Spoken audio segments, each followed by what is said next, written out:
I need to tell my community and those families who are waiting, this will be a rough week. The death toll continues to rise in Texas following what officials call an unprecedented flooding event. One of the hardest hit areas was Kerrville, where 10 campers and a counselor remain missing from Camp Mystic. I've said this 100 times, and I will say it again. We need your prayers. We need your prayers. We have the latest from Texas as search and rescue efforts continue. We continue to follow the deadly and devastating flooding in central Texas. Good evening and thanks for joining us here tonight at 5. At least 95 people are dead and dozens are still unaccounted for following that flooding. The rescue and recovery efforts are continuing, but that area is bracing for even more rain expected this evening. CNN's Maribel Gonzalez has the latest for us. Waterways in some of the most devastated parts of central Texas rising again Monday as more rain falls in the area. The elements hampering ongoing search and rescue efforts. They're running into a lot of technical challenges with terrain, with water. The Kerr County Sheriff's Office says over 400 local, state, and national first responders and more than a dozen canine units are helping in the search and rescue efforts. Here, the dramatic rescue after 2 people clung to a tree to save their lives.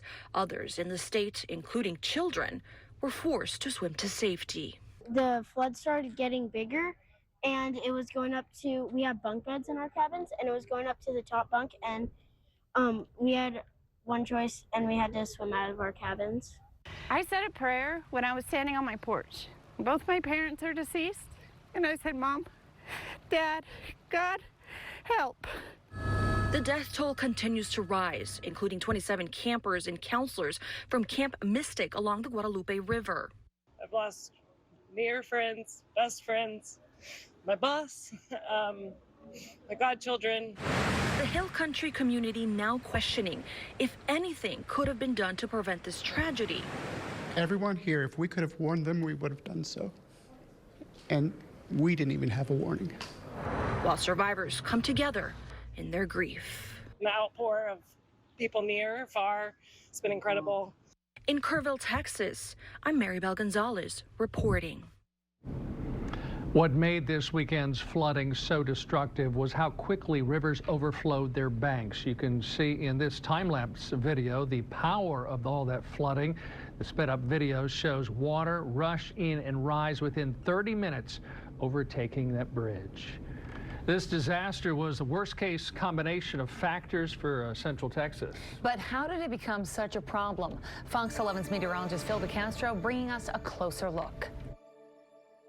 This past July 3rd and 4th, a round of thunderstorms in central Texas triggered a round of flooding, which at the time of this recording has killed more than 90 people across 6 counties. And the worst of that flooding was northwest of San Antonio, where at least 75 of those deaths occurred. And that area of central Texas is very rocky, arid, and hilly. And when a lot of rain falls very quickly, it runs off that landscape almost like it's pavement. Very little gets absorbed. It was a classic flash flooding setup, very humid air, very little forward movement of those thunderstorms.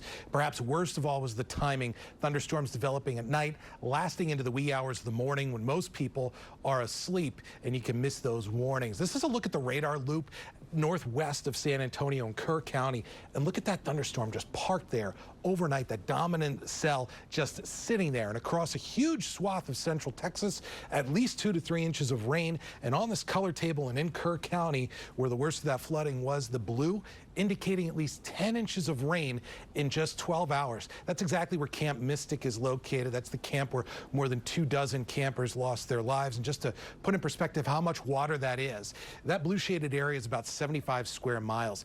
With 10 inches of rain falling over that area, that's about 13 billion gallons of water, nearly the volume of Shawnee Lake in just 12 hours. It's likely that across central Texas, trillions of gallons of water fell on that landscape. It's a catastrophic amount of rain that it just simply can't handle. Meteorologist Phil DeCastro, Fox 11 News. All right, Phil, thank you.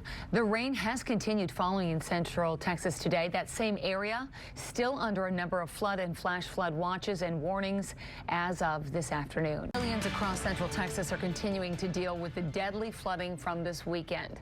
And officials are now saying that death toll has reached 104. Yeah, one of the hardest hit areas was Camp Mystic, an all-girls Christian summer camp along the Guadalupe River. Now, the camp confirmed at least 27 campers and counselors were killed in the floods.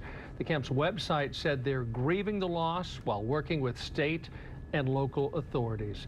10 campers and 1 counselor, though, are still unaccounted for. The camp's director and longtime owner was also killed while trying to rescue campers from the floodwaters.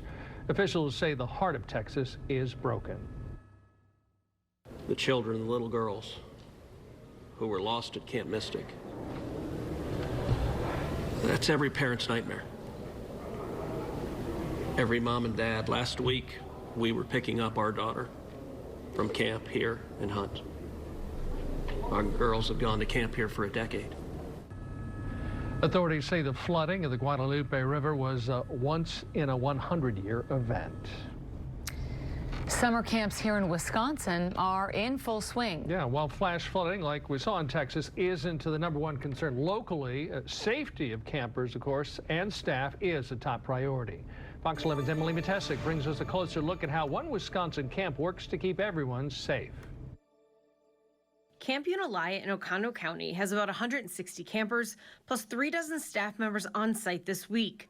The Texas tragedy not far from the minds of staff members as they assess their surroundings here. We're not on the side of a river. It's not like our banks are going to rise in an hour, but we do have crazy weather. What if we had a bear come through? Like, that's still an emergency that we need to plan for. Both staff and campers regularly running through different scenarios to keep everyone safe. We practice weekly storm drills. We practice all camp gatherings. We practice intruder drills and protocols. We go over training for like a violent intruder or 2, fire, all of those different things. It's practice that came in handy back in 2019. That's when a microburst from a summer storm hit the camp. About 9 o'clock that thing rolled in, and I mean, when that wind hit, the trees, they bent to 45 degree angle and started falling down. The storm toppled about 3,000 trees and blocked roads in and around the camp. And while no campers were on site that night, staff members were, seeking shelter indoors, leading to no injuries. The incident, a good learning experience, leading to safety upgrades on site. We started building, as we build new cabins, there are storm basements and they're immediate. They can go right down into those areas. We backed up every area and every well in our camp is now backed up by natural gas generators, so that if power goes out, our facility kicks back on. Even before a storm hits, precautions are taken to get campers and staff close to shelter that they can access quickly if needed. Weather conditions are constantly being monitored, communication is key, and any threatening or dangerous situation is quickly shared camp-wide to keep everyone safe. In Suring, Emily Matesic, Fox 11 News.